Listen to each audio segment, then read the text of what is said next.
Namaste. Today we are going to talk about the most important thing, the prophecies of the future. The prophecies of the future will be elaborated in a very extensive fashion. Now many people try to talk about the Nostradamus prediction. I would like to clarify one thing. Nostradamus was a great predictor.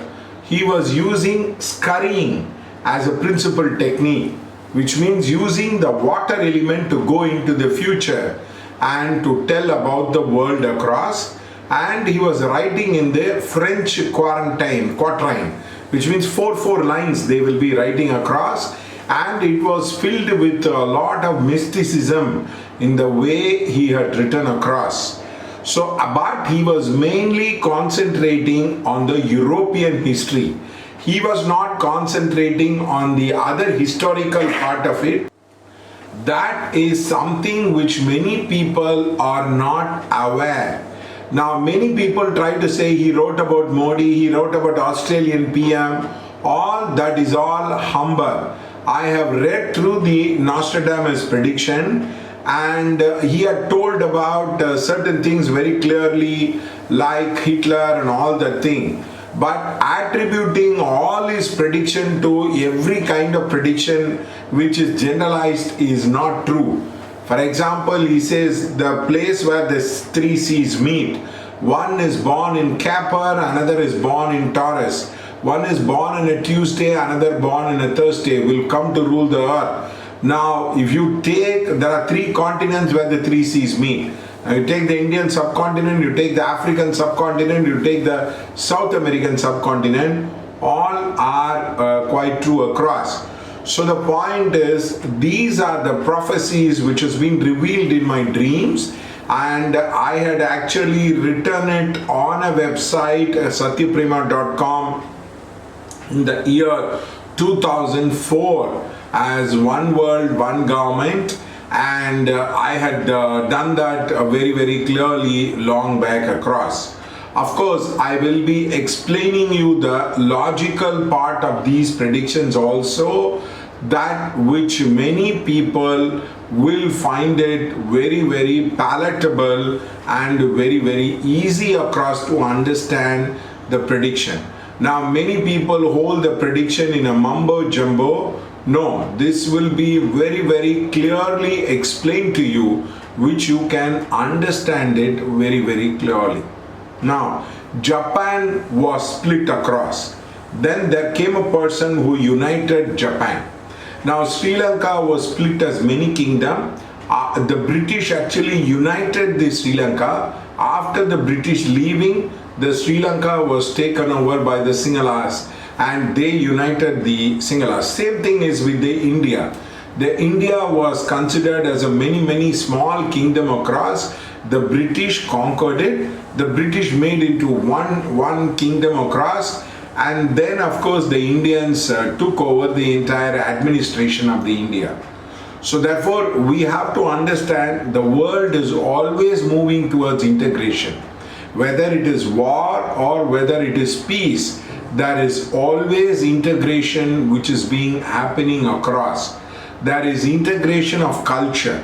For example, the Mongols, whenever they invaded a place, they made Mongolian language as the prime language of their communication across their thing across.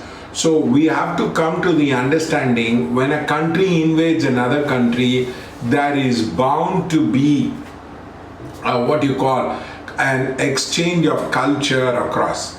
There are two main importance of exchange of culture which is happening. One is by the merchants. One is by the people, Vaishyas, who traveled from one place to another. They carried their religion, they carried their food habits, they carried a lot of things across with them as a person, and then there was the political invasion, which is like the Afghans invaded the India, the Rajaraja Solan invaded the Malaysia, Kadaram, like that. All these invasion is actually an exchange of ideas, an exchange of a variety of things which happens, both food, clothing, shelter, education, a lot of things do get exchanged across. So humanity is divided in terms of gender, in terms of race, in terms of color, in terms of height, weight, complexion, and it is also divided in terms of intelligence. A variety of things divide the humanity. The physical earth is also coming towards oneness. Just like we would like to merge ourselves into the divine, the physical earth which is separated will also like to unite itself. So this is the first understanding you have to see. The earth is fragmented, so the earth is trying to unite itself through the different things across. So once you understand this, then it will be very easy for you to understand. The earth is divided into various continents. The earth is trying to unite itself into one piece. So that awakening of the earth is actually expressed by human beings as oneness. So that is why many people would like to come, gather together, live peacefully as a person. Of course, wars are there, fightings are there, misunderstandings are there, all that is there, but ultimately people become united. For example, English was a language which was spoken by the British, and when they left India, a lot of Indians learned how to speak the British language of English. So like that, the language gets merged. For example, we like dosas, and therefore South Indian loves dosa. Dosa is famous everywhere. For example, Pani Puri, which is very famous in North India, actually became very famous in the South India. Like that, there is always merger and culture of many things because of this. First, there are two major revolutions which has happened in the 20th century. The first is the transport revolution. People were able to travel faster and faster. What has taken months, for example, is taking days. For example, if I want to travel to Kanchipuram, it would probably take 2 days for me to reach Kanchipuram. But today, the entire distance can be covered in 2 days. Earlier, Huan Xuan actually traveled to India by taking 2 years.